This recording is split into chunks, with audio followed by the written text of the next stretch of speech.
Hello, hello, and welcome to the Feeding Pod. This is your host. I'm Brianna Millick, and I am a speech language pathologist and certified lactation counselor. I specialize in infant and medically complex feeding and primarily see patients in the home health setting, although I do have some that I see in outpatient or via telepractice.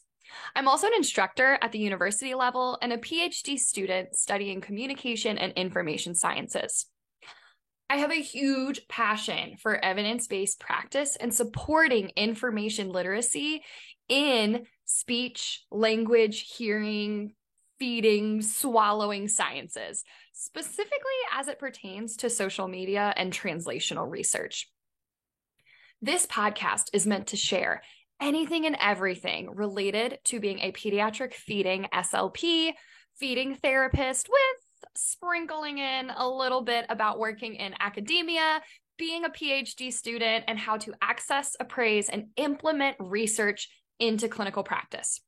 Some episodes may contain guests, and I'm already looking forward to some of those coming up, while others might just be me rambling about something that's been on my mind.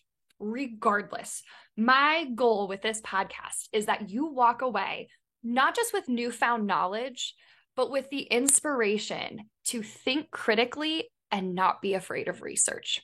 So without further ado, let's get into today's episode. Hello, welcome to the Feeding Pod, where we talk about all things pediatric feeding, swallowing, and how to be better providers and how to better support families and their children. So today we're going to talk about a topic that is newer in the pediatric feeding disorder space. And this is related to neurodiversity affirming care and trauma-informed care with autistic patients and other patients with neurodiversity. So whether this is ADHD, OCD, autism, or an assortment of other diagnoses that may or may not be influencing how a person is eating. So I want to talk about this, and this is just kind of a stream of thoughts that have run through my mind at different times based on different things that I've read and I've heard and experiences and discussions with autistic people and with autistic adults and while working with neurodiverse children. So, okay, first and foremost, I think when we think about autism, we typically think about just a very select few characteristics. I think the general public typically thinks about things like echolalia or repetitive and restrictive patterns and behaviors, but all of those types of things can also go into feeding.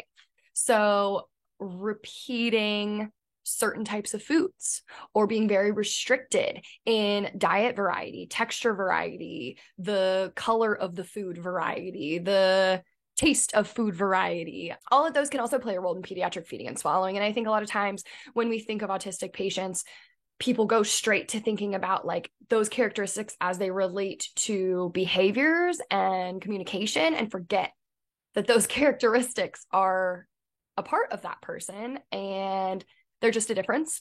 And it's really important that we think about how we approach our treatment and services with those patients from a neurodiversity affirming and trauma informed lens. So in order to think about using a strength based approach with these clients and their families, we have to really think about how diet culture and society have influenced our viewpoints on foods and how you're, quote unquote, supposed to eat, what foods are good, what foods are bad. And I bring that up because I think it's really important for us to think about like, okay, are the patterns that somebody's showing in their eating habits, is it really disordered, or is that just a difference in their food preferences as compared to yours? Or as compared to this like overarching viewpoint society has put on the types of foods that we're supposed to have. And then the other lens, we also hear about ARFID, right? So avoidant restrictive food intake disorder. With ARFID, the diagnosis states that there has to be food restriction to the point of influencing nutritional intake. So if a patient does not have nutritional deficiencies, just because they have a restricted diet doesn't mean they have ARFID. ARFID is a diagnosis where the restrictiveness has reached a point that it is influencing the client's ability to gain weight, grow, develop, and meet their nutritional needs. And whole other side of that is with ARFID, it's really important that you first make sure that that's not actually a pediatric feeding disorder. And that's going to be in a totally separate episode because that is a topic that I could talk at length about. But if you want to do a quick reading or learning about the difference between ARFID and PFD, then definitely check out the resource by Feeding Matters. Dr. Kay Toomey put it together, and it is really, really, really wonderful. The team at Feeding Matters puts out a lot of really, really great resources for feeding therapists. So definitely check that out. So kind of bringing that all together, when we are working with patients that have a neurodivergent diagnosis, then we have to think about, is this a disorder or is this a difference? Is this just different than what you eat, than what I eat, than what society tells us to eat? Okay. I know I'm repeating myself here, but it's really important that we recognize that because there's so much variability in quote unquote normal. There's so much variability in function, right? So let me give you an example. There's differences within all of us. So like, I don't really like to eat eggs. Sometimes I can do it if it's like on a sandwich or something, but majority of the time I can take like 2 or 3 bites and then I'm like, nope, something about this just can't do it. It's really hard for me. Some people love eggs. Some people don't like sushi. I love sushi. We all have preferences, but as long as these differences and these preferences are not so restrictive that it's influencing us thriving and being well nourished. And also, who's to say that we have to get our nourishment from very specific foods? I mean, there's so many dietitians that will speak about how we can get the nutrition we need from a variety of different foods. And that doesn't mean we only have to eat fruits and vegetables, or that doesn't mean we have to only eat fruits and vegetables in their raw form.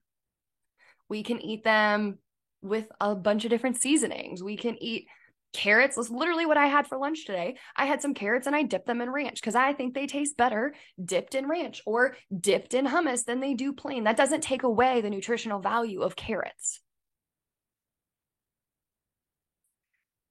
Okay, so I want to kind of shift gears here a little bit and kind of talk about this as it relates to adult food differences. One example of this that I think people will relate to or be familiar with is the content creator and influencer Elyse Myers. Now, she has talked at length multiple different times about her food preferences, and she will go through certain foods for breakfast, lunch, and dinner time and time and time again. Like, she will eat the same thing for breakfast, lunch, and dinner for weeks. And then all of a sudden, one of those things or one of the meals will just she'll be repulsed by it. And then she'll just find a different one and start back over. And she talks about how she's done this like pretty much her whole entire life. She's always had these types of habits. And when we think about ARFID, we think about feeding differences. This is a difference, right? She is still a very high functioning adult who is constantly working on bettering herself and others. And she has an amazing platform that she speaks on. And she's really trying to normalize, like, it's okay to be different. It's okay for us to not all be the same. And she's nourished. And that's what matters, that she can wake up and she can play with her son and she can hang out with her husband and she can create memories and she can create content so that we can watch it and feel better about ourselves. And so, you know, that's a perfect example of why we have to look at it as like, is this disordered or is it just a difference? And there's also another person I want to mention who talks about her experience with ARFID. So Rachel Dorsey is an autistic adult. She is an SLP, and we will link her blog post below where she talks about her experience with ARFID. And one of the biggest things she talks about is, first of all, what it feels like to her, how it varies depending on her mental health status. So whether she is very, very anxious, she's having a stressful time, that's going to exacerbate her ARFID. She also talks about how we really need to be careful in trying to push widening variety or pushing large volumes of certain foods that are not preferred at that time on kids who are having sensory or psychosocial difficulties around mealtimes, because that can be very traumatizing. One of the things she talks about with ARFID that I think is really powerful is that she is aware that during these times when her diet becomes very, very restrictive, that she needs to eat. She knows she needs to eat the typical variety of foods that she is more willing to eat. But, and I love this quote, she says, the shame with ARFID is multidimensional. There is the shame of not being able to eat, combined with the shame of knowing you're an inconvenience for others, combined with the shame of this possibly never ending. And I just think that's so powerful, because it's like the children we work with also feel that. They know, they sense that anxiety, they sense what we're trying to push on them, they sense these feelings, and by pressuring it during these times, we're not helping. And what we should be focusing on as professionals is, why did the child start to limit their diet? And I'm speaking on after you've ruled out those medical components, right? So this is after medical components have been ruled out or managed, and you have this child who's still just really anxious and nervous about approaching mealtimes, about new foods, or maybe sometimes they eat a good variety, but the holidays come up and the family's traveling and they're feeling overwhelmed and their foods go down to a handful. That's okay. There's so many other ways to get nutrients in that we can think about during those times. So, during those times, what can we do as providers to support the family to say, hey, when this happens, here's some options for you. First, you're going to make sure that you're continuing to support the child. You're following their lead. They're communicating something's wrong. Something doesn't feel right. And if I eat that thing, I don't feel safe around it. It doesn't feel safe right now. It doesn't feel okay. And you need to trust them on that. And by trusting them, they're going to trust you. And that's going to help in the long run. So we don't want to push anything for short-term gains, because what might be the negative long-term implications of that? We want to think long-term. And by thinking long-term, you're going to be supporting love and connection and relatedness and competence and respecting their autonomy, all of those principles of using responsive feeding practices. The other thing I want to point out or talk about that comes up to my brain is, like, whoever said that in order to discharge a child from feeding therapy, or like in order to determine that they have disordered eating, like a feeding disorder, that they have to be eating 5 foods from every food group or 10 foods from every food group. Like, where did this arbitrary number come from and why? Because we get nutrition from a lot of different ways. And for some patients, if that means when they're having a really stressful time, or they're really anxious, or there's been big changes in their routine, and the only thing they can control that makes them feel safe and secure is meal times, and the only thing they want during that time is a supplemental shake, or the only thing they want during that time is a list of 5 foods, it's going to be okay. There are supplements and vitamins that they can take that are going to support that. And I agree. I think food is a very social experience. But for some people, social experiences are already significantly more anxiety and stress inducing. So if you throw on stress and anxiety, I can tell you, when I'm super anxious or I'm super stressed out, I'll forget to eat, or I don't want to eat because I'm not super hungry. And then you have some people that when they get super stressed or they feel super anxious, they want to eat a lot, or they like unconsciously eat. So there's 2 sides of it, right? Like, that can also happen. And so who are we to say how a person has to eat in every single situation all the time? The other thing is, when working with any patients with feeding disorders, but especially with patients that have more restrictive diets, that is due to a neurodivergency or a difference in their brain, is we have to think about how diet culture affects us as professionals and or the family we're working with. If we don't have a good relationship with food, then we have to pay special attention to that. We should be striving to heal our relationship with food. And we need to be cognizant of that when we're working with kids and families to not put that pressure onto them. If you got a thing with sugar, that's your business.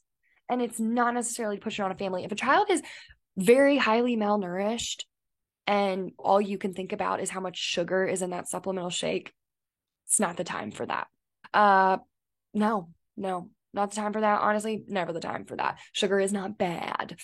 When it comes to the nutrition side of stuff, definitely work with a registered dietitian nutritionist who can guide you on that, so that if a child does have a diet that's restricting to the point of having malnutrition or missing certain key nutrients, then yes, work with them. Figure out what supplement, what shake, what can you add to their diet. Prioritize those. If you're working with a patient who has ARFID, or you're working with a patient who has a very highly restrictive diet, but they are not nutritionally malnourished and they do not want to work on that, don't work on it. I'm going to quote Rachel Dorsey again from her blog because I think she just says it really, really well. Rachel states, based off my clinical experience, personal experience, and education, I believe that feeding therapy for neurodivergent restrictive eaters with no or resolved oral motor limitations or medical complications. Again, we've ruled out any feeding skill or medical standpoints, should not focus on feeding therapy. She further goes to say, if the child eats 10 foods and a multivitamin and there aren't any nutritional or weight concerns, this child should not receive feeding therapy, because the feeding therapy is focused on making that neurodivergent child less of an inconvenience, and it can have devastating consequences. I mean, snaps, Rachel. I'm here for that. And you know what? We have to listen to autistic voices to tell us how to approach these situations, to guide these situations. If somebody wants help, if this child wants to, then yeah, sure, we can help them. We just need to make sure that we're not causing any long-term trauma for short-term gains. Feeding therapy is not the end all be all. It's not what life's all about. And I appreciate people like Rachel for sharing their story so that we can learn more about approaching patients and families that have a child with feeding difficulties or ARFID diagnosis. So I'm sure that this was a difficult conversation. And for some of you, this might really whoa, that completely changes my approach to some of these things and makes me think about it in a different way. And if that's the case, awesome. I hope so. I hope that this brought about some different ways of thinking and differences between that and your approaches that you've done in the past. And I hope that you will consider making a shift and working on providing more neurodiversity affirming care, which ultimately is trauma-informed care, which is what is going to be best for our patients and families in the long run. Be sure to follow for more episodes. Hit the subscribe button. I don't know where it is. I'm new to this whole YouTube thing, okay? And we will have linked down below all of the resources that we talked about and a couple other articles that we recommend reading. Again, it is Bree here, and thanks for watching or listening. Have a great day. Bye. Thanks for tuning in to the Feeding Pod this week. If you enjoyed today's episode, please don't hesitate to share this podcast with your friends and colleagues and leave us a 5-star review wherever you're listening from. If you're interested in learning more about pediatric feeding and swallowing, be sure to follow Bree, me, on Instagram at Pediatric Feeding SLP. Or check out my website where you can get access to more courses and information, www.pediatricfeedingslp.com. Again, thanks for being here and listening to my ramblings, and I hope you'll keep listening. Until next time, cheers.